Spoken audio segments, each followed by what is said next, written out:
تعالى عنه قال من كان مسلما فليستنى بمن قد مات فإن الحي لا تؤمن عليه الفتنة أولئك أصحاب محمد صلى الله عليه وسلم كانوا أفضل هذه الأمة أبرها قلوبا وأعمقها علما وأقلها تكلفا اختارهم الله لصحبة نبيه ولإقامة دينه فعرفوا لهم فضلهم واتبعوهم على آثارهم وتمسكوا بما استطعتم من أخلاقهم وسيرتهم فإنهم كانوا على الهدى مستقيم.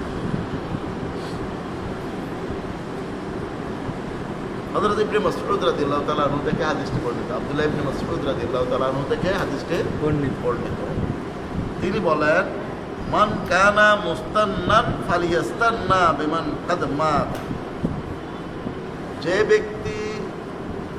ব্যক্তি যদি কোনো ব্যক্তি কারো অনুসরণ করতে চায়, যদি কোনো ব্যক্তি কারো অনুকরণ করতে চায়, ফালিয়াস্তান্না বিমান কাদ মাত, সে যেন যারা মারা গেছে তাদের অনুসরণ করে। যারা মারা গেছে তাদের অনুসরণ করে। ফাইনাল হাইয়া লা তুমানু আলাইহিল ফিতনা, কেননা যারা জীবিত আছে তারা ফিতনা থেকে মুক্ত নয়। যারা মারা গেছে তারা ফিতনা থেকে মুক্ত হয়ে গেছে। এখন তারা যা করে গেছে সেটার উপর আমরা অনুসরণ করতে পারি, কিন্তু জীবিত সে পীর হোক, সে বুজুর্গ হোক, সে আলেম হোক, সে মুফাসসির হোক, সে মুহাদ্দিস হোক, তার অনুকরণ করা যাবে না। সে কি করছে, কেমনে চলছে সেটা না। হ্যাঁ, কোরআন হাদিসের রেফারেন্সে যদি কিছু বলে সেটা ভিন্ন কথা, কিন্তু ব্যক্তি যদি কারো যদি অনুসরণ করতে হয় তাহলে করতে হবে কাকে? যারা মারা গেছে। এখানে আল্লাহর নবী সাল্লাল্লাহু আলাইহি ওয়াসাল্লাম যারা মারা গেছে তাদের বলতে আসহাবে রাসূল সাল্লাল্লাহু আলাইহি ওয়াসাল্লামকে বুঝাইছেন, অর্থাৎ আল্লাহর নবীর সাহাবীগণকে অনুকরণ। কারণ কেন তাদেরকে অনুকরণ করবে? এই বলা হচ্ছে উলাইকা আসহাবু মুহাম্মদ সাল্লাল্লাহু আলাইহি ওয়াসাল্লাম, তারা হচ্ছে রাসূল সাল্লাল্লাহু আলাইহি ওয়াসাল্লামের সাহাবী। তাহলে আল্লাহ নবী বলছেন জীবিত কারো অনুকরণ করা যাবে না, অনুকরণ করতে হবে মৃত কারা? আসহাবে রাসূলগণ। আসহাবে রাসূলগণের অনুসরণ করতে হবে। কানু আফদালু হাযিহিল উম্মাহ, এই উম্মতের মধ্যে সবচাইতে উত্তম ব্যক্তি কারা? সবচাইতে উত্তম ব্যক্তি হচ্ছে আসহাবে রাসূল। সুতরাং তাদের অনুকরণ। আবার রাহা কুলুবান, তাদের অন্তর পূর্ণে ভরপুর ছিল, তাদের অন্তর পূর্ণে ভরপুর ছিল। ওয়া আমাকাহা ইলমান, এবং তাদের জ্ঞান ছিল গভীর। তাদের জ্ঞান ছিল কি? গভীর। ওয়া আকাল্লাহা তাকাল্লুফান, এবং কৃত্রিমতা ছিল খুবই নগণ্য। নাই, তাদের মধ্যে কোনো কৃত্রিমতা ছিল না। যা ছিল তা জেনুইন, অরিজিনাল। আমাদের মধ্যে কৃত্রিমতা আছে, কিন্তু আসহাবে রাসূলগণের মধ্যে কোনো কৃত্রিমতা নাই। কয়টা জিনিস? তিনটা জিনিস সাহাবায়ে মধ্যে ছিল না। এক নম্বর কি? অন্তরে ইমানে ভরপুর ছিল, পুণ্যে ভরপুর ছিল। দুই নম্বর হচ্ছে কি? জ্ঞানে গভীর ছিল। তিন নম্বর হচ্ছে কি? কোনো কৃত্রিমতা তাদের মাঝে ছিল না। এই তিনটে জিনিস তাদের ছিল। এই জন্য অনুকরণ করলে তাদেরকেই অনুকরণ করতে হবে। আল্লাহর নবীর অসংখ্য সাহাবী আছে না? আমরা তাদের অনুকরণ করব। এখন আজকাল তো আমরা রসুলের সাহাবীদের অনুসরণ করি না। আমরা ভিন্ন দিকে অনুসরণ করতে চাই। আমার অমুক নেতা কীরকম ছিল, অমুক হুজুর কীরকম ছিল, অমুক পীর সাহেব কীরকম ছিল, আমার বাবা কীরকম ছিল, আমার মা কে আমল করতো। অনেকে বল না, আমার বাবা মারা এভাবে করে আসছে সারা বছর। আমরাও বাবা মার দিকে আমি তাকাতে পারবো না, আমি তাকাবো কোন দিকে? সাহাবীদের দিকে, আসহাবে রাসূল। এটাই বলা হচ্ছে যে তাদেরকে ইখতারাহুমুল্লাহ লিসুহবাতি নবিয়্যিহি, আল্লাহ তাআলা তাদেরকে বাছাই করেছেন কি জন্য? নবীর সুহবতের জন্য। কি জন্য? নবীর সুহবতের জন্য আল্লাহ তাআলা তাদেরকে বাছাই করেছেন। সাহাবায়ে কেরাম হচ্ছেন আল্লাহর বাছাই করা মানুষ। আল্লাহর কি? তাদের ব্যাপারে আল্লাহ তাআলা বলেন রাদিয়াল্লাহু আনহু ওয়া রাদু আনহু, তাদের উপর আল্লাহ সন্তুষ্ট আর আল্লাহ তাদের উপর সন্তুষ্ট। আল্লাহ তাআলা তাদেরকে আল্লাহর নবীর সাথী হিসেবে বাছাই করেছেন আর কি বলে ইকামাতে দ্বীন, আর দ্বীন প্রতিষ্ঠার জন্য আল্লাহ তাআলা তাদেরকে বাছাই করেছেন। স্পেশাল উম্মত, উম্মতের মধ্যে স্পেশাল উম্মত, তাদেরকে দ্বীন প্রতিষ্ঠার জন্য বাছাই করেছেন। ফাআরিফু লাহুম ফাদলাহুম ওয়াত্তাবাউহুম আলা আথারিহিম ওয়া তামাসসাকু বিমা ইসতাতা'তু বিআখলাকিহিম ওয়া সিয়ারিহিম ওয়া ইন্নাহুম কানু আলা হুদাল মুস্তাকিম। তারা মর্যাদায় ছিল অনেক ঊর্ধ্বে। নবী করিম সাল্লাল্লাহু আলাইহি ওয়াসাল্লামের অনুসরণে ছিল তারা আদর্শ, এবং আল্লাহর নবীর আদর্শকে এমনভাবে তারা মজবুতভাবে ধরে থাকতো যে তাদের চরিত্রের মধ্যে এমনভাবে ধরে থাকতো যে ফাইন্নাহুম কানু আলা আলাল মুস্তাকিম, যার কারণে তারা সিরাতুল মুস্তাকিমের উপর দৃঢ়ভাবে অধিষ্ঠিত ছিল। এই হাদিস থেকে আমরা যে কথাটা জানতে পারছি সেটা হচ্ছে কি অনুসরণ করতে পারবো আমরা কাকে? সাহাবীদেরকে। সাহাবীদের আর কারো অনুসরণ করবো না, কারণ প্রত্যেক ফিতনা থেকে মুক্ত নয়। সবাই ফিতনা থেকে কি নয়? মুক্ত নয়। আমি ফিতনা থেকে মুক্ত নয়। আমার বাবা, আমার উস্তাদ, আমার পীর সাহেব, আমার মুহাদ্দিস সাহেব, আমার মুয়াজ্জিজ সাহেব ফিতনা থেকে মুক্ত নয়। কখন কিভাবে যে শয়তানের দালালি করছে, কখন কিভাবে যে এই যে মুসলিমদের দালালি করছে কেউ জানে না, এরকম না? আল্লামা সাইদি সাহেব একবার একটা মাহফিলে একটা কথা বলছিলেন যে এই যে মানে দালালি করা এটা এমন একটা বিষয়, আমি সাইদি যে কখন মুসলিমদের দালালি করছি সেটা আমি নিজেও জানি না। তার মানে কি আমার কাজটা, আমার বক্তব্যটা মুসলিমদের পক্ষে যাচ্ছে, এরকম হয়। সুতরাং জীবিতদের অনুকরণ না করে আমরা অনুকরণ করব মৃতদের মধ্যে আসহাবে রাসূলগণের অনুকরণ করব, এবং এটা যদি আমরা করতে পারি তাহলে দুনিয়ায় কল্যাণ পাবো, আখিরাতে মুক্তি পাবো। আলী রাদিয়াল্লাহু তাআলা আনহু قال رسول الله صلى الله عليه وسلم يوشك أن يأتي على الناس زمان لا يبقى من الإسلام إلا اسمه يوشك أن يأتي على الناس, সহসা মানুষের কাছে এমন একটা সময় আসবে, সহসা মানুষের কাছে এমন একটা সময় আসবে খুব শীঘ্রই,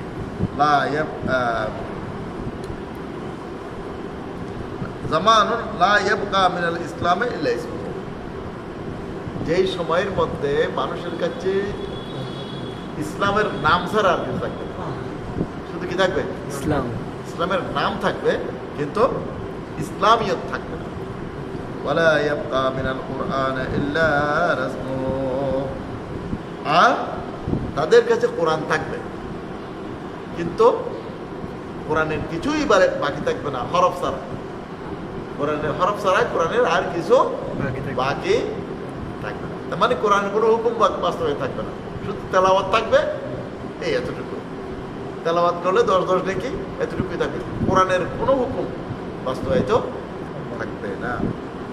মাসাজিদুহুম আমিরা, বড় বড় মসজিদ হবে, বিল্ডিং বানাইয়ে মসজিদ হবে, সুন্দর সুন্দর জৌলুসপূর্ণ মসজিদ হবে।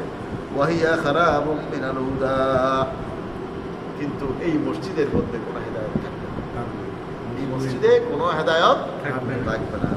উলামাহুম শাররুন মান তাহতা আদিমিস সামা'i মিন ইনদিহিম তাখরুজুল ফিতনাতু ওয়া ফীহিম তাউদু। উলামাহুম শাররুন মান তাহতা আদিমিস সামা'i মিন ইনদিহিম, সামা, আর আলেমরা হবে কে? উলামাহুম শাররুন, সবচেয়ে নিকৃষ্ট আলেম হবে, সবচেয়ে নিকৃষ্ট এই জমানায়, যেমন এখন হচ্ছে আলেমরাই সব সমস্ত ত্রুটির মূল, অনিষ্টের মূল ইসলাম আলেমরাই। এই যে ফতোয়া বাদবান মানে এটা মুসলমান তিনশো দিয়ে বাদবান মানে এবং ফতোয়া বাদবান মানে মাইবাইলে ব্যাপকতা করা এবার কথা সরকারি বা বহন শিক্ষা নিষে নেই জায়গায় জানাতে এনে তো বরবাদ আলেমরা জাতির শ্রেষ্ঠ সন্তান, আলেমরা জাতির শ্রেষ্ঠ সন্তান, কিন্তু যখন ফসে যায় শ্রেষ্ঠ ফসে যায়, একদম পচে যায়, বিরিয়ানি ভাতের মতো। ভালো থাকলে খাওয়া যায় খুব ভালো, যখন ফসে যায় এটা দুই আর কোনোভাবে খাওয়ার সুযোগ নাই, গন্ধ ছুটে গেছে। আলেমরা হচ্ছে এরকম বিরিয়ানি ভাতের মতো, তারা আল্লাহর জমিনের মধ্যে সবচাইতে নিকৃষ্ট হয়ে যাবে। কেন হবে? কারণ তারা সত্যকে গোপন করবে, অসত্যকে জারি করবে। বলেছে না গত সরকারের প্রধানকে কওমি জননী বলছে, কওমি জননী বলছে। আব্দুল কাদের জিলানী বংশধর, এটা কি সাধারণ মানুষও বলছে নাকি আলেমরা বলছে? আলেমরা বলছে। আব্দুল কাদের না তাজুদ গুজার আব্দুল কাদের জিলানীর বংশধর, এই সেই জান্নাতে যদি একজন মানুষ যায় সেটা শেখ হাসিনা যাবে। আলেমরাই বলছে। আলেম যখন খারাপ হয় তখন আল্লাহর সৃষ্টি জগতের মধ্যে সবচেয়ে নিকৃষ্ট তোমা খারাপ হয়। কেননা মিন ইনদিহিম তাখরুজুল ফিতনা, তাদের মধ্য থেকে ফিতনা বের হয়, আলেমদের মধ্য থেকে ফিতনা বের হয়, এবং তাদের মাঝেই ফিরে আসে। ফিতনা তাদের ভিতরে থেকে বের হয়, আবার তাদের মাঝে কি আসে? ফিরে আসে। সুতরাং এই হাদিস দ্বারা আমরা যে জিনিসটা পাইলাম সেটা হচ্ছে কি, এমন একটা জমানা আসার কথা বলছেন আল্লাহ নবী সাল্লাল্লাহু আলাইহি ওয়াসাল্লাম, এসে গেছে জমানাটা। কিরকম? যেখানে ইসলাম থাকবে, ইসলামের কোনো কানুন বহাল থাকবে না। বর্তমান সেটা আছে কিনা? আছে। কোরআন থাকবে কিন্তু কোরআনের কোনো বিধান থাকবে না। বর্তমান সময় সেটা কিনা? সেটা। আর কি মসজিদ থাকবে, অট্টালিকা সুন্দর সুন্দর মসজিদ থাকবে, কিন্তু সেখানে কোনো হেদায়েত থাকবে না। আছে কিনা? বর্তমান কিনা? বর্তমান। আলেম দুনিয়ার আসমানের নিচে জমিনের উপরে সবচেয়ে নিকৃষ্টতম প্রাণীকে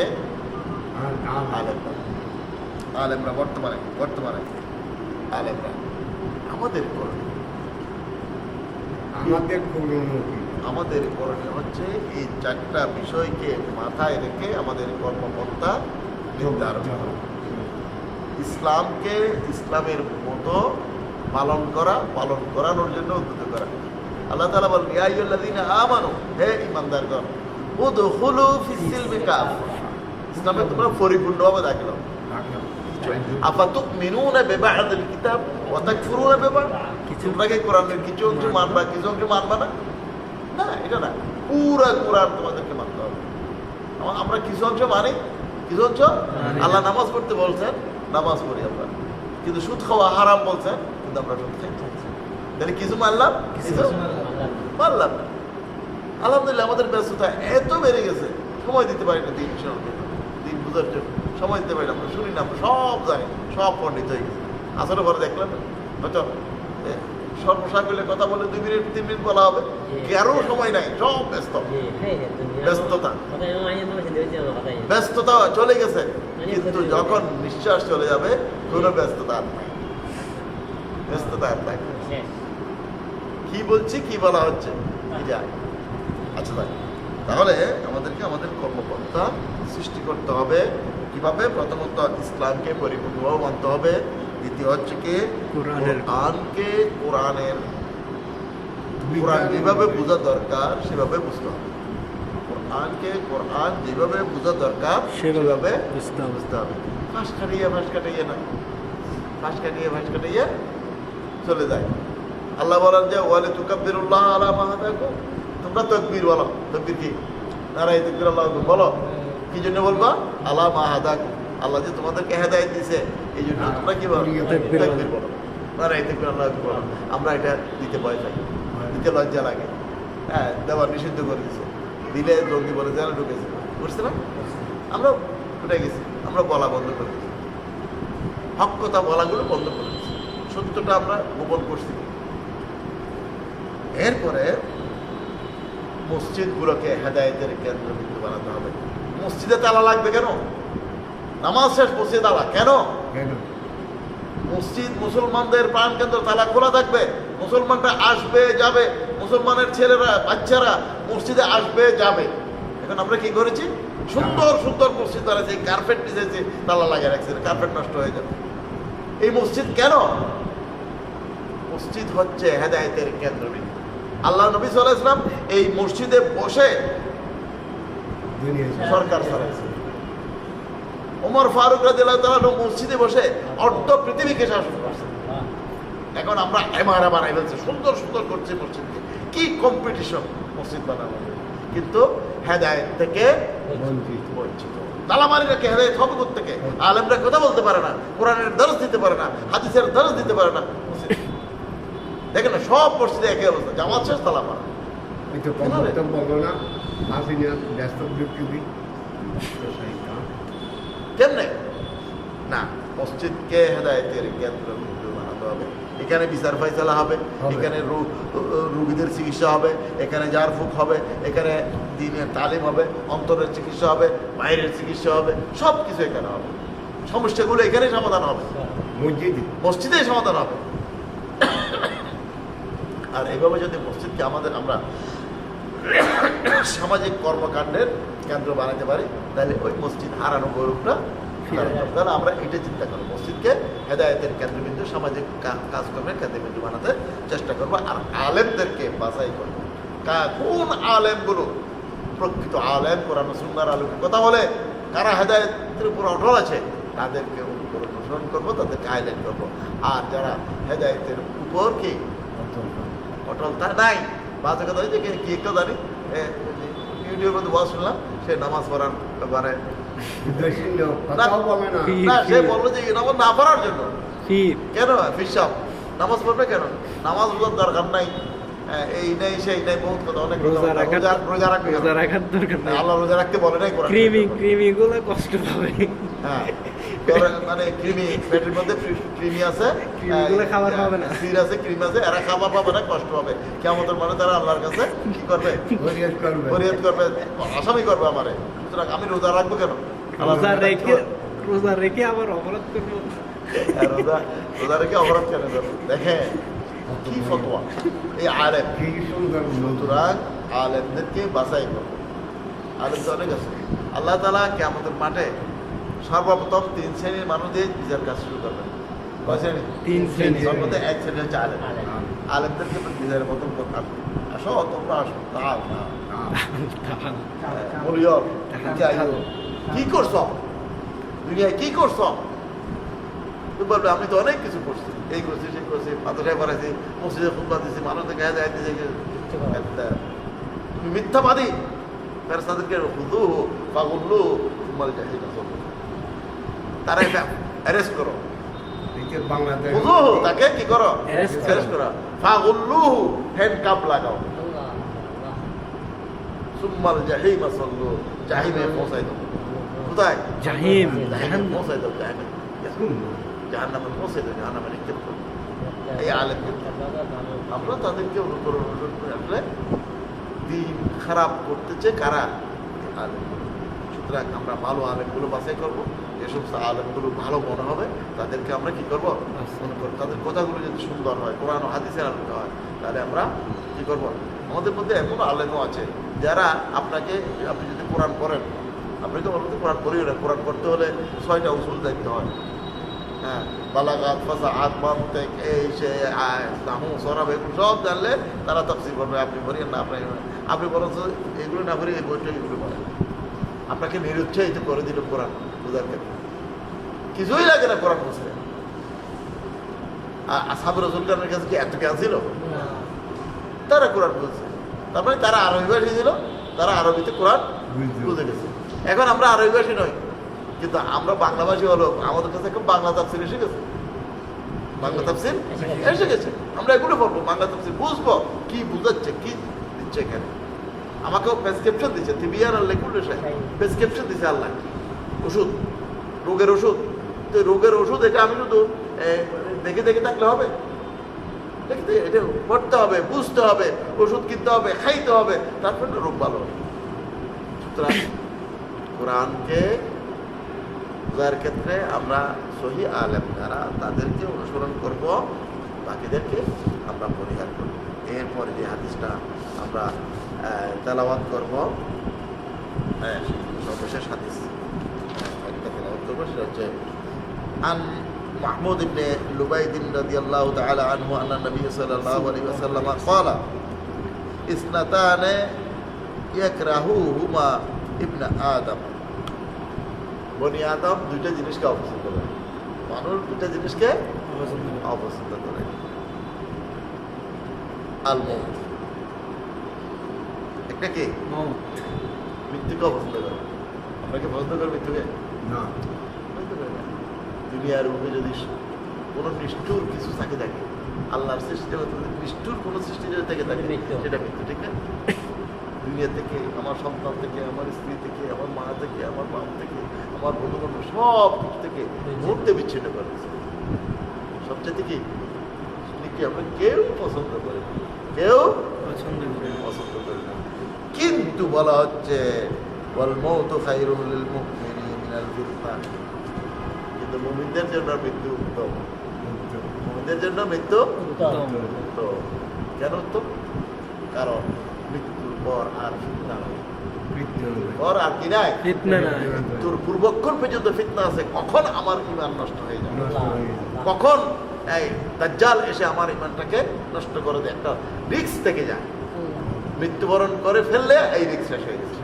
এই জন্য মুমিনদের জন্য মৃত্যু উপহার। আর মৃত্যুকে ভয় করার তো কিছু নাই। মৃত্যুকে ভয় করবে কে? একটা উদাহরণ দেয়, আমি প্রায় সময় বলি। মনে করেন আমার দাঁতমারা বাজারে একটা ঘর আছে, শান্তিরহাট বাজারে একটা ঘর আছে আমার বাবা। শান্তিরহাট বাজারে একটা ঘর, দাঁতমারা বাজারে যেটা আছে একটা ঝুপড়ি টুপড়ি টাইপের, এখানে ভালো ব্যবস্থাপনা নাই, কোনো মতো টাকা। বৃষ্টি পড়লে আগে ঘরে ঘরে শুইলে আল্লাহ দেখা যায়। শান্তিরহাটে যে ঘরটা আছে টাইলস করে সুন্দরভাবে তৈরি করা হয়েছে, মানে অ্যাটাচ বাথরুম, হ্যাঁ, তারপরে এসি, তারপরে একেবারে সাজানো গোছানো রাজকীয় সাহিংস অবস্থা একটা ঘর আছে। আমার বাবা বললো যে তুমি কোন বাড়ি দেখবে, এটা দেখবে নাকি ওইটা দেখবা? তুমি এটা দেখলে আমি ওইটা দেখবো, আর তুমি যদি ওইটা দেখো আমি এটা দেখবো। আপনি কোনটা যাবেন? শাহিনটা যাবেন, শান্তিরহাটটা যাবেন, ঠিক না? সব ব্যবস্থা আছে। মুমিনের জন্য দুনিয়ার জীবন কষ্টকর, আখিরাতের জীবনটা আরামের। সুতরাং মুমিন তো আখিরাতে যাইতে চাই, মৃত্যুকে ভয় করবে না। কতক্ষণে আমি আরেকটা ব্যাপার আছে, আমরা মুহাম্মদ রাসূলুল্লাহকে স্বপ্নে দেখতে চাই, আশা করি না? সবাই চেষ্টা করি যে আল্লাহ রাসূল দেখতাম সব। রাসূলের সাহাবী যদি হতে পারে। আসলে সাহাবীদের সাথে আমাদের তুলনা হয়, কিন্তু আশা করি যে আমরা যদি সাহাবী হতে পারতাম। এক লোক নাকি মনে করতো যে আমিও মোহাম্মদ রাসূলুল্লাহর যুগে আসতাম, তাহলে আমিও তো সাহাবী হইতাম, আমিও নবীর জন্য সব কিছু করতে পারতাম। এগুলি চিন্তা ভাবনা করে রাত্রে ঘুমাইছে, স্বপ্নে দেখতেছে যে রাস্তা দিয়ে বলা বলি হচ্ছে যে আল্লাহর নবী আসতেছে গাড়িতে করে। কিসে করে? গাড়িতে করে আল্লাহ নবী আসতেছে। ওই লোক নিজে ওখানে দাঁড়ানো, দেখে যে একটা গর্ত, মানে এরকম জোর করা, সরা করা, নালা। এখন সে চিন্তা করছে গাড়িটা খুব দ্রুত আসতেছে ওই দিক থেকে, এখন এখানে আসলেই তো কি হবে। তখন সে চতুর্দিকে খুঁজতেছে কলা গাছ, এই জন্য কলা গাছ দিলে অন্তত চলে যাবে। কলা গাছ খুঁজতেছে, আমি কলা গাছ খুঁজতেছি, কিন্তু ওখানে আর দুইটা লোক আসছে। ওরা যখন দেখলো যে আল্লাহ নবীর গাড়ি এসছে, তখন তারা নিজেরা শুয়ে গেছে, তারা নিজেরা শুয়ে গেছে, তাদের উপর দিয়ে গাড়ি চলে গেছে। তার মানে কি ওরা হলো সাহাবী, ওই দুটাকে সাহাবী। আর আমি নবীর যুগে আসলে আমি জীবন দিতাম, এসে দেখা যাচ্ছে আমি কলা গাছ। সাহাবীদের সাথে আমাদের সাথে ফরক হলো এখানে এখানে এটাই ফরক সেটা আমাদের। আচ্ছা, কথা বলতেছিলাম কি যে আসহাবে রাসূলগণ নবীকে পছন্দ করতেন, আমরাও পছন্দ করি, নবীকে দেখতে চাই। কিন্তু এটা নিশ্চিত একজন মুমিন, একজন মানুষ যখন মারা যাবে কবরে মুহাম্মদ রাসূলুল্লাহ সাল্লাল্লাহু আলাইহি ওয়াসাল্লামকে উপস্থিত করানো হবে বা দেখানো হবে, ঠিক না? ঠিক না? তো আমার তো আগ্রহ ওইদিকে থাকার কথা যে আমি মরলেই তো আল্লাহ রাসূলকে দেখতে পাবো, তো মরাকে ভয় কিসের? তো সুতরাং মুমিন মৃত্যুকে ভয় করে না। এই জন্য বলা যায় আল মউতু খায়রুল লিল মুমিনিনা মিনাল ফিতনা থেকে মুমিনদের জন্য মৃত্যুটা উত্তম। তো ওয়ায়াকরাহু কিল্লাতাল মাল, আর সম্পদ কম হওয়া, গরিবী হওয়া, এটাকে অপছন্দ করি আমরা। সকল মানুষ ধনী হইতে চাই, ওয়াজ ধরে নেই না, সকল মানুষ আমরা কি হতে চাই? ধনী হতে চাই। টাকা পয়সা যত বেশি হবে এতই ভালো, কমে গেলে আমরা অপছন্দ করি। টাকা পয়সা কম হওয়াটা কি অপছন্দ করি। অথচ ওয়াকিল্লাতুল মাল আকাল্লু লিল হিসাব, আল্লাহ বলে, আল্লাহ নবী বলে সম্পদ কম হওয়া মনে করো হিসাব কমে গেছে। সম্পদ কম হইলে হিসাবও কমে গেছে। হ্যাঁ, ক্ষমতা কম হইলে হিসাবও, আর সম্পদ যত বেশি হবে হিসাবও। তাহলে কোনটা ভালো? সম্পদ কম হওয়া ভালো নাকি বেশি হওয়া ভালো? হওয়া ভালো। কি করবো এত সম্পদ দিয়ে? কি কাজ? হযরত আবু যর গিফারী রাদিয়াল্লাহু তাআলা মৃত্যুর বিছানায় শুয়ে আছে, কাঁদতেছে, চোখের পানি ছেড়েছে, কাঁদতেছে। কেন আপনি কাঁদছেন? কেন? বলে আমি আল্লাহর কাছে কি জবাব দেবো? আমি এতগুলো সম্পদ রেখে যাচ্ছি আল্লাহর কাছে, আল্লাহ যদি আমাকে জিজ্ঞেস করে, আমাকে যদি প্রশ্ন করে, কি জবাব দেবো? সম্পদ রেখে যাচ্ছে, এই জন্য কান্নাকাটি করছে। আবু যর গিফারী রাদিয়াল্লাহু তাআলা মৃত্যুর সময় কি সম্পদ রেখে যাচ্ছে? একটা পানির মশক, পানি পান করার জন্য একটা বাটি, জোল টোল নিয়ে খাওয়ার জন্য, রুটি ভিজে ভেজে খাওয়ার জন্য একটা বাটি, এক টুকরা কম্বল, পুরা কম্বল নয়, কম্বলে অর্ধেক, আর একটা খেজুরের চাটাই, একটা খেজুরের চাটাই, এক টুকরা কম্বল, আর একটা পানির মশক, একটা পেয়ালা। এই চারটে জিনিস রেখে যাচ্ছে, আর কাঁদতেছে আল্লাহ এত সম্পদ রেখে যাচ্ছে, তোমার কাছে কি জবাব দেবো? তাহলে মুমিনরা মিসকিনের দিকে পছন্দ করে। আল্লাহ নবী সাল্লাল্লাহু আলাইহি ওয়াসাল্লামের সাথে করেছেন, আমি মিসকিনদেরকে ভালোবাসি, এই জন্য আমি মিসকিন থাকতে চাই। তিনি আল্লাহর কাছে দোয়া করেছেন, আল্লাহুম্মা আইন্নি মিসকিনা, আল্লাহ তুমি আমাকে মিসকিন ডাকো, তুমি আমাকে কি মিসকিন ডাকো। আইন্নি মিসকিনা ওয়া আমিতিনি মিসকিনা, মিসকিন অবস্থায় আমাকে মৃত্যু দান করো। ওয়া হাশুরনি ফি জুমরাতিল মাসাকিন, মিসকিনদের জুমরার মধ্যে আমার হাসর করো। বুঝতে পারছি কথাটা? হ্যাঁ, নিজে চাইতেছেন কি আমি আমাকে গরিব রাখো, আমাকে গরিব অবস্থা আমার মৃত্যু দিও, এবং গরিবদের সাথে আমার হাসর করি। কে বলছে? আল্লাহর নবী। তাহলে বোঝা যাচ্ছে আল্লাহর নবীর হাসর গরিবদের সাথে হবে। তা আমি গরিব হওয়াতে, আমার সম্পদ কম হওয়াতে আমার আফসোস কেন? আফসোস থাকা তো কোনো কারণ নেই। সুতরাং আমরা এই দুটি জিনিসের ব্যাপার খেয়াল রাখি। একটা হচ্ছে কি, মৃত্যুকে আমরা ভয় করবো না, মৃত্যুর জন্য সদা প্রস্তুত। যতদিন মুসলমানরা মৃত্যুকে ভয় করে নাই, ততদিন পর্যন্ত সারা দুনিয়া মুসলমানদের পদতলে ছিল। আর যেদিন থেকে মুসলমানরা মৃত্যুকে ভয় করা আরম্ভ করলো, সেদিন থেকে মুসলমানরা লাথি খাওয়া আরম্ভ করলো। শাহাদাতের জন্য পাগল ছিল, শাহাদাতের জন্য পাগল। সাহাবী কাঁদতেছে, কম হযরত খালিদ সাইফুল্লাহ, খালিদ ইবনে ওলীদ মৃত্যু বিছানায় কাঁদতেছে, আল্লাহ আমি শহীদ হতে চাইছিলাম, শহীদ হইতে চাইছিলাম, তুমি আমাকে শহীদ হিসেবে কবুল করবে না। অথচ সারা শরীরে এরকম 2 আঙ্গুল জায়গা ফাঁক ছিল না, আঘাত নাই। সারা শরীরে 2 আঙ্গুল জায়গা ফাঁক ছিল না, কিছু আঘাত নেই, তরবারির আঘাত নেই। যাদের ময়দানে ক্ষিপ্র গতিতে যুদ্ধ করেছে, যাকে আসাদুল্লাহ আল্লাহর সিংহ পদে দেওয়া হয়েছে, সাইফুল্লাহ সাইফুল্লাহ পদে দেওয়া হয়েছে, আল্লাহর তরবারি পদে দেওয়া হয়েছে খালাতে। আর তিনি মৃত্যুর পিছনে আল্লাহ তুমি আমাকে শহীদ হিসেবে কবুল করলে না, শহীদ হওয়ার জন্য এত কিছু করলাম, তুমি আমাকে শহীদ হিসেবে কবুল করলেন। তাহলে তারা মৃত্যুকে ভয় করতো, আমরা মৃত্যুকে ভয় করে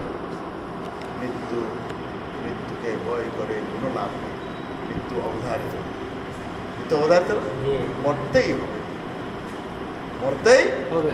মোল্লা সাইদ আবুল আল্লাহ মহদুদ্দিন রহমতুল্লাহকে যখন ফাঁসির রায় দেওয়া হলো, ফাঁসির রায় দেওয়ার হোক রাত্রে 12:01 ফাঁসি দেবে, সন্ধ্যাবেলায় তিনি খাওয়া দাওয়া করছে, করি শুয়ে ঘুমাইতেছে, আপনি হাতটা ফাঁসির ছেলে তো কিছু নাই, হাতটা এভাবে দিয়া ঘুমাইতেছে, অগরে ঘুমাইতেছে। ওই ইয়ে গেল, প্রহরী গেল, ডাকলো, मौलाना आप सो रहे हैं, रात आपका कुर्बानी हो रहा है, आपका मौत आ रहा है, आप सो रहे हैं। जब दिन तो दिले बोलो कि हयात और मौत का फैसला आसमान में होता है, जमीन में नहीं। হায়াত মৃত্যুর ফয়সালা কোথায় হয়? আসমানে হয়, জমিনে তো হয় না। তোমরা মৃত্যুর পরোয়ানা জারি করছো আমাকে, কিন্তু আল্লাহ বলছে না তুমি বাঁচে থাকবা। আর তোমরা সবাই বাঁচাইতে চাও, আল্লাহ বলছে না তুমি মৃত্যুবরণ করবা। মৃত্যুকে ভয় কেন? লা মানিআ লিমা আতাই ওয়া লা মুতি লিমা মানআ। তুমি যত চেষ্টা করো, যত নিষেধ করো, মৃত্যু তোমাকে পেয়ে যাবে। আর আল্লাহ যদি হায়াত রেখে থাকে, সারা দুনিয়া চাইলেও তাকে কিছু করতে পারবে না। সুতরাং আমরা মৃত্যুকে ভয় করবো না, মৃত্যুকে আমাদের জন্য উপহার মনে করব। আর সম্পদ বেশি দরকার নেই, আমার অতটুকু সম্পদ দরকার, যতটুকু সম্পদ হলে আমি আমার ইমানটা বাঁচাতে পারি, আমার ইমানটা বাঁচাতে পারি। আমি খাবো কি জন্য? বেঁচে থাকার, বেঁচে থাকার জন্য খাবো, নাকি খাবার জন্য বাঁচবো? বেঁচে থাকার জন্য। যা কদ্দুর লাগে, কদ্দুর খাইতে খাইতে লাগে। আলহামদুলিল্লাহ, সম্পদের পাহাড় আমার দরকার নাই, কারণ যত বেশি সম্পদ হবে আমার জান্নাতের রাস্তাটা তত বেশি কঠিন হয়ে যাবে। আল্লাহ তাআলা আমাদেরকে এই গ্রহণ করার। আসসালামু আলাইকুম।